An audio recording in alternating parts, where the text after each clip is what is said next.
Hello everyone and welcome to Chapter 10 review as we wrap up this unit today. Next week begins your exam, which is going to cover Chapters 10 and 11. So I wanted to go ahead and start a quick review on Chapter 10. As you know, Chapter 10 is a pretty big chapter, a lot of origin and insertion of muscles, a lot of action, a lot of locations, different names for muscles and so forth and so on. So do your best with the material. I suggest flashcards if you can to make flashcards with the muscle on one side and origin insertion on the other if need be. So let's get right into it real quick. Areas of focus that you need to focus on. Obviously, this is not a comprehensive review like they all have been, but they are pretty straightforward on what I want you to focus on. But you are responsible for all the material as we go through this chapter. So first off,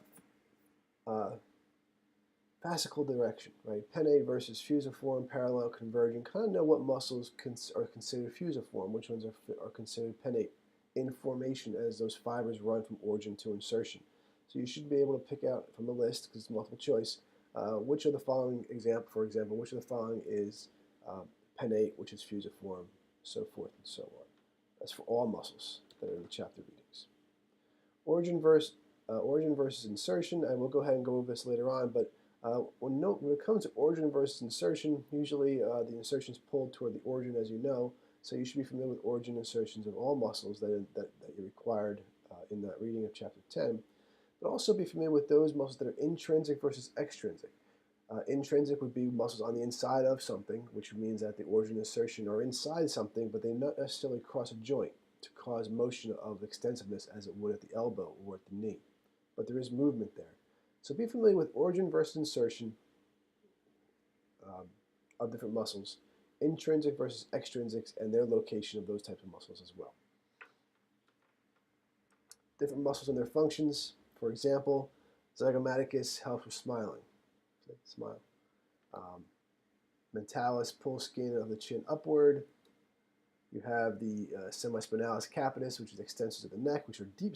Remember, those are deeper. And we'll go over superficial versus middle versus deep in a second, but semispinalis capitis muscles are right below the splenius capitis, which is right below the trapezius muscle. So be familiar with those layers as well as you go through the readings and understand where muscles are located.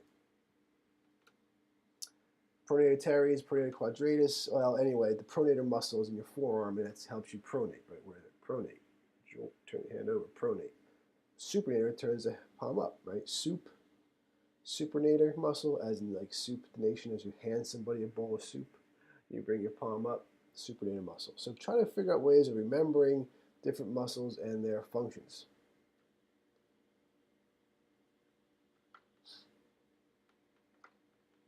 All right, next slide as soon as my PowerPoint catches up.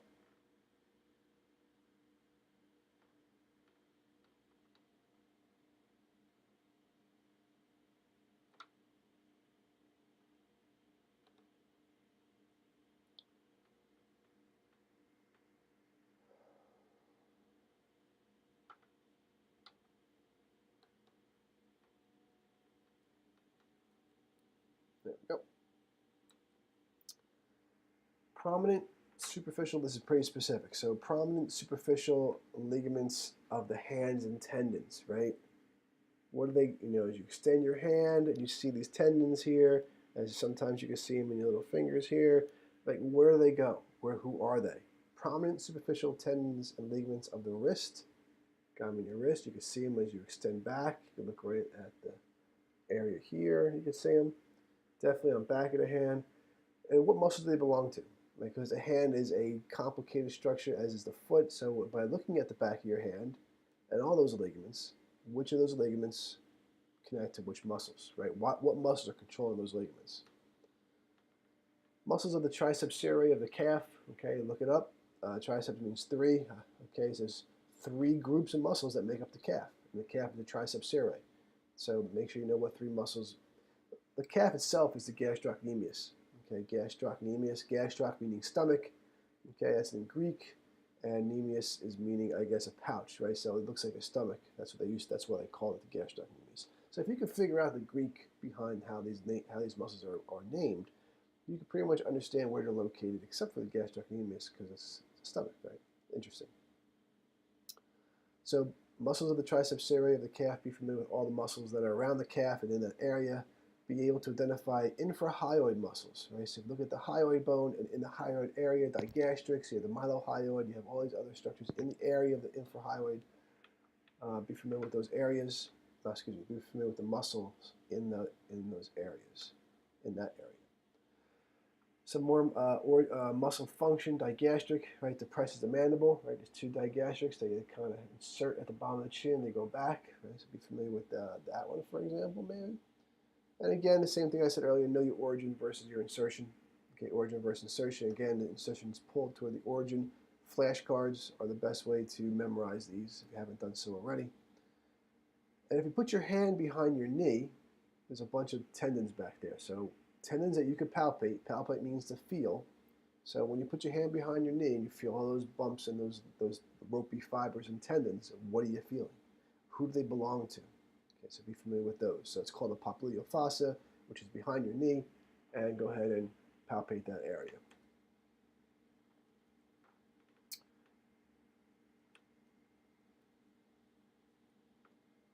All right, again, my PowerPoint is slow today.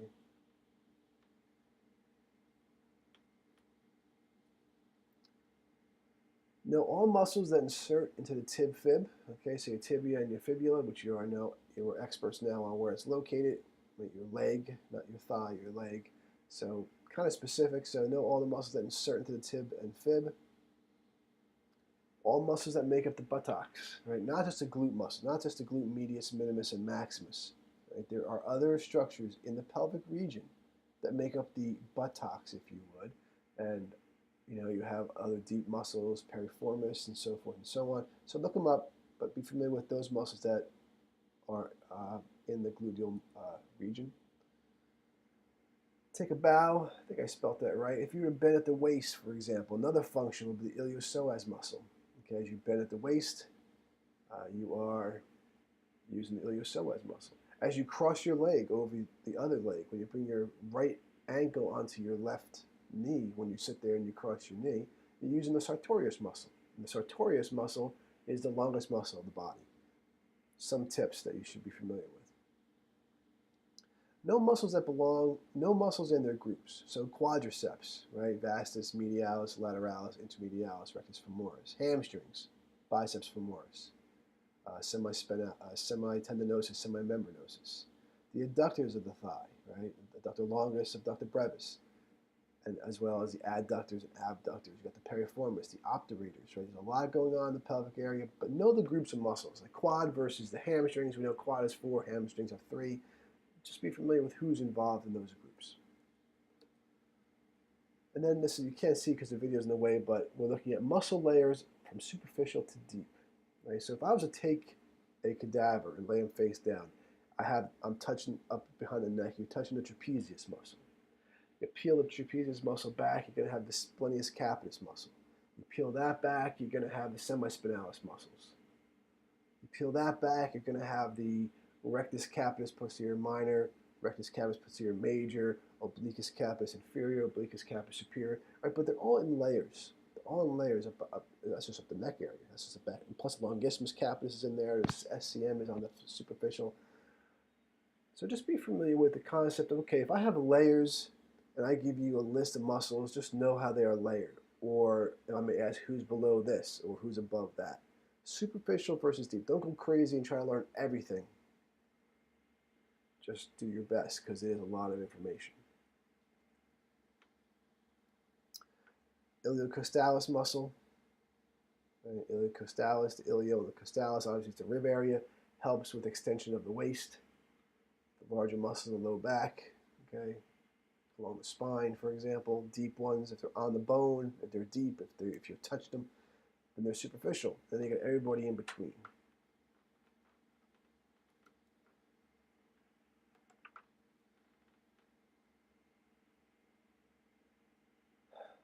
So we'll just wait for our PowerPoint to move on. Okay, so as you can see, this is a huge chapter. A lot of questions on the exam are like muscles and function. A lot of them are, a lot more are origin and insertion. There's some scenarios on there that talk about You know, what muscle would I use to kick a football or step on the gas brake, or what, is that and the motion of the ankle as well. What muscles allow me to plantar flex, which would allow me to dorsiflex, right? So forth and so on. Some specific questions on the bulbospinosis muscle, right? We both, as male and female, have the bulbospinosis muscle.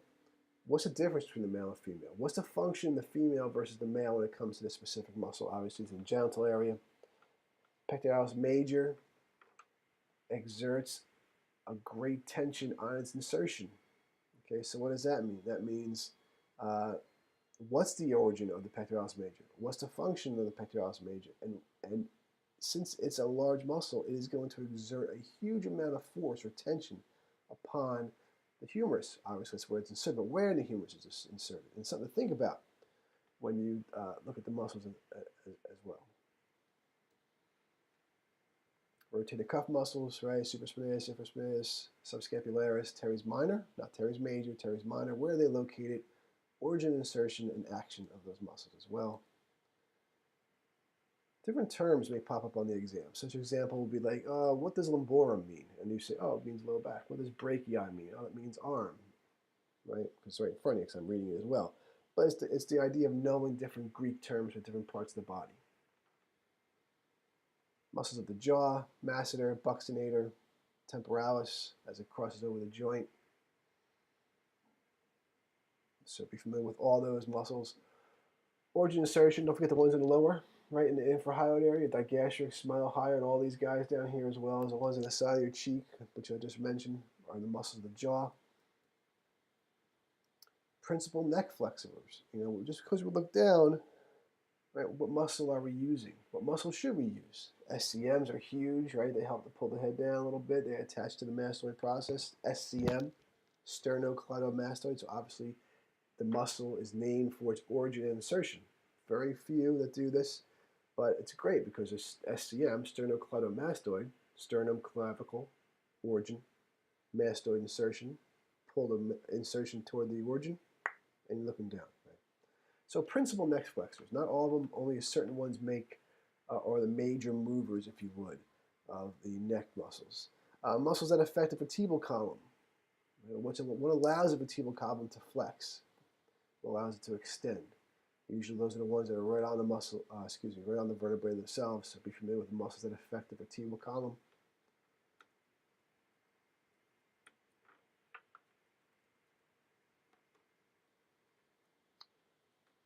And finally, last page, I think, definitions and muscle identification of examples, right? For example, what's the definition of prime mover versus antagonist versus synergist versus fixators? What's the definition? Right? Very typical terms. And then try to identify some muscles that are prime movers, such as principal neck flexors are prime movers.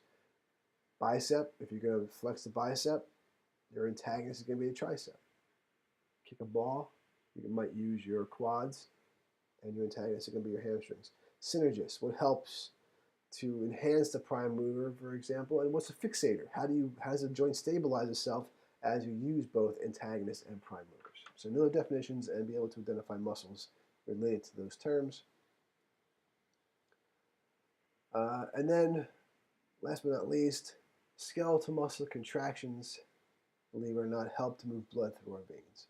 Since there's such a low pressure in your, say for example, low pressure in your legs, because the heart is going to pump. This is cardiovascular, but the heart's going to pump blood out as it goes through the arteries, arteries, capillaries, and all that fun stuff. And it comes back through the veins. In order for that blood in the lower extremities to get back up to the heart, there's such a low pressure because it is very far away from the heart, believe it or not, that the contraction of the muscles that are skeletal, such as your calf and quads and so forth and so on, help to force the blood up and back into the heart.